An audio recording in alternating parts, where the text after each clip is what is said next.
ರಾಜ್ಯದಲ್ಲಿ ಸರ್ಕಾರಿ ಅಧಿಕಾರಿಗಳನ್ನು ವರ್ಗಾವಣೆ ಮಾಡುವುದನ್ನೇ ಈಗಿರುವ ಕಾಂಗ್ರೆಸ್ ಸರ್ಕಾರದ ದಂಧೆಯನ್ನಾಗಿ ಮಾಡಿಕೊಂಡಿದೆ ಎಂದು ಮಾಜಿ ಸಚಿವ ಗೋವಿಂದ ಕಾರಜೋಳ ಕಿಡಿಕಾರಿದರು.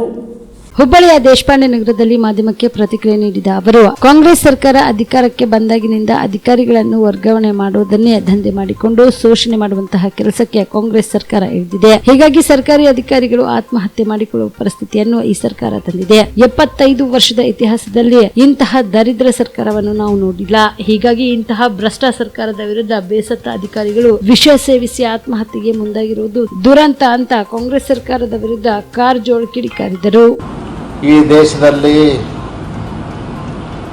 ಜಾತಿ ಹೆಸರಿನಲ್ಲಿ, ಧರ್ಮದ ಹೆಸರಿನಲ್ಲಿ ಶೋಷಣೆಗೊಳಗಾಗಿ ಕಣ್ಣೀರಿನಲ್ಲಿ ಕೈ ತೊಳಿತಕ್ಕಂಥ ಜನರನ್ನ ಮೇಲೆತ್ತಬೇಕು. ಆರ್ಥಿಕವಾಗಿ, ಸಾಮಾಜಿಕವಾಗಿ, ಶೈಕ್ಷಣಿಕವಾಗಿ ಅವ್ರನ್ನ ಮುಂದೆ ತರಬೇಕು, ಮುಖ್ಯವಾಹಿನಿಗೆ ತರಬೇಕಂತಕ್ಕಂಥ ಸದುದ್ದೇಶ ಇತ್ತು. ಆ ಕಾರಣಕ್ಕಾಗಿ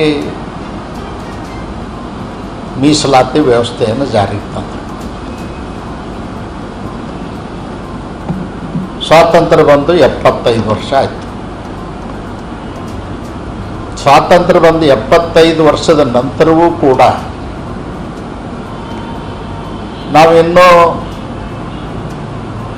ನಮ್ಮ ಪೂರ್ವಜರ ಆಶಯ ಏನಿತ್ತು, ಗಾಂಧೀಜಿಯವರಾಗಿರ್ಬೋದು, ಡಾಕ್ಟರ್ ಬಾಬಾ ಸಾಹೇಬ್ ಅಂಬೇಡ್ಕರ್ ಆಗಿರ್ಬೋದು, ಅವರ ಆಶಯ ಏನಿತ್ತು ಅದನ್ನು ಈಡೇರಿಸಲಿಕ್ಕಾಗಲಿಲ್ಲ. ಸಂವಿಧಾನದ ಆಶಯಗನುಗುಣವಾಗಿ ಈ ದೇಶದಲ್ಲಿ ಶೋಷಿತರನ್ನ ಮೇಲೆ ಎತ್ತಕ್ಕಂಥ ಕೆಲಸದಲ್ಲಿ 60 ವರ್ಷ ಸ್ವಾತಂತ್ರ್ಯ ಬಂದ ನಂತರ ಒಂದೇ ಪಕ್ಷದವರು 40 ವರ್ಷಗಳ ಕಾಲ ಸುಮಾರು ಒಂದೇ ಮನೆತನದವರು ಆಡಳಿತ ಮಾಡಿ ಯಾರಿಗೂ ಸಾಮಾಜಿಕ ನ್ಯಾಯ ಕೊಡ್ತಕ್ಕಂಥ ಕೆಲಸವನ್ನು ಮಾಡಲಿಲ್ಲ. ಹೀಗಾಗಿ ಅಸಮಾನತೆ ಕೂಗು ಇವತ್ತಿಗೂ ಕೂಡ ಇದೆ. ಈ ಸಂದರ್ಭದಲ್ಲಿ ಜಾತಿ ಗಣತಿ ಅಂತಕ್ಕಂಥದ್ದು ಒಂದು ರಾಜಕೀಯ ಅಸ್ತ್ರ ಆಗಿಬಿಟ್ಟದು. ಕೆಲವು ಜಾತಿಯವ್ರನ್ನ ಎಬ್ಬಿಸಿ ಕೂಡಿಸೋದು, ಕೆಲವು ಜಾತಿಯವ್ರಿಗೆ ಆಸೆ ತೋರಿಸೋದು, ಎಲ್ಲದರ ಮೂಲಕ ವೋಟ್ ಬ್ಯಾಂಕ್ ರಾಜಕಾರಣ ಮಾಡತಕ್ಕಂಥ ಕೆಲಸವನ್ನು ಇವತ್ತು ಮಾಡ್ತಾ ಇದ್ದಾರೆ. ಇದು ಒಳ್ಳೆಯದಲ್ಲ.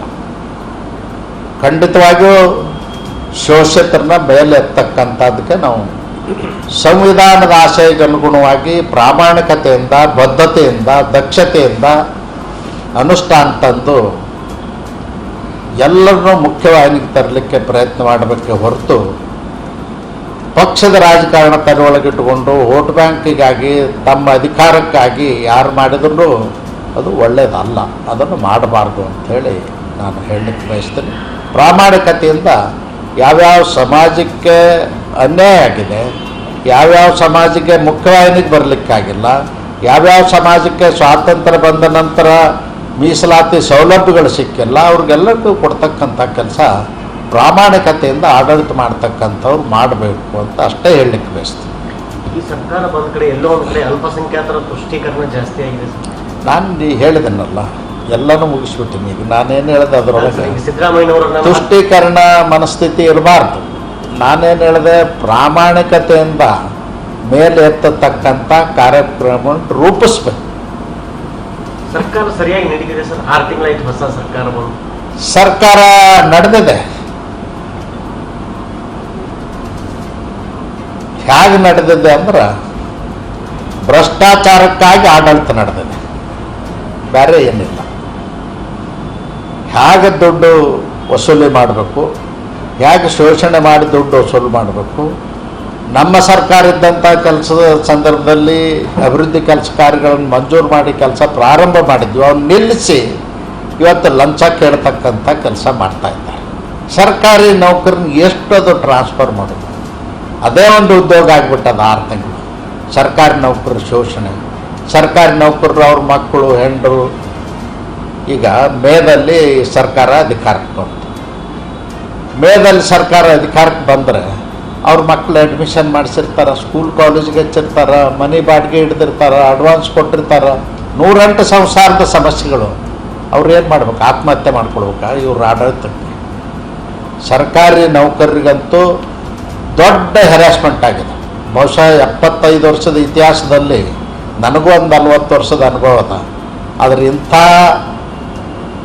ದರಿದ್ರ ಸರ್ಕಾರವನ್ನು ನಾನು ನೋಡಿದ್ದೆ. ಕಾಮರೆಡ್ಡಿ ಆರ್ಥೋ ಮತ್ತು ಟ್ರಾಮಾ ಕೇರ್ ಆಸ್ಪತ್ರೆ ಕಲಬುರಗಿ.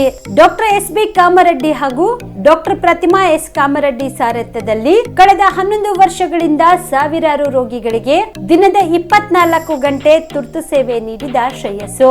ಆರ್ಥೋ ಚಿಕಿತ್ಸೆಗೆ ನುರಿತ ವೈದ್ಯರ ತಂಡ, neuro surgery, joint replacement surgery, interventional pain clinic, plastic surgery, facial maxillo surgery, ದಿನದ 24 ಗಂಟೆ ಲ್ಯಾಬ್ ಸೌಲಭ್ಯ, ದಿನದ 24 ಗಂಟೆ ಮೆಡಿಕಲ್ ಸೌಲಭ್ಯ, ಡಿಜಿಟಲ್ ಎಕ್ಸ್ರೇ, ದಿನದ 24 ಗಂಟೆ ಬ್ಲಡ್ ಬ್ಯಾಂಕ್ ಸರ್ವಿಸ್, ದಿನದ 24 ಗಂಟೆ ಆಂಬ್ಯುಲೆನ್ಸ್ ಸೌಲಭ್ಯ.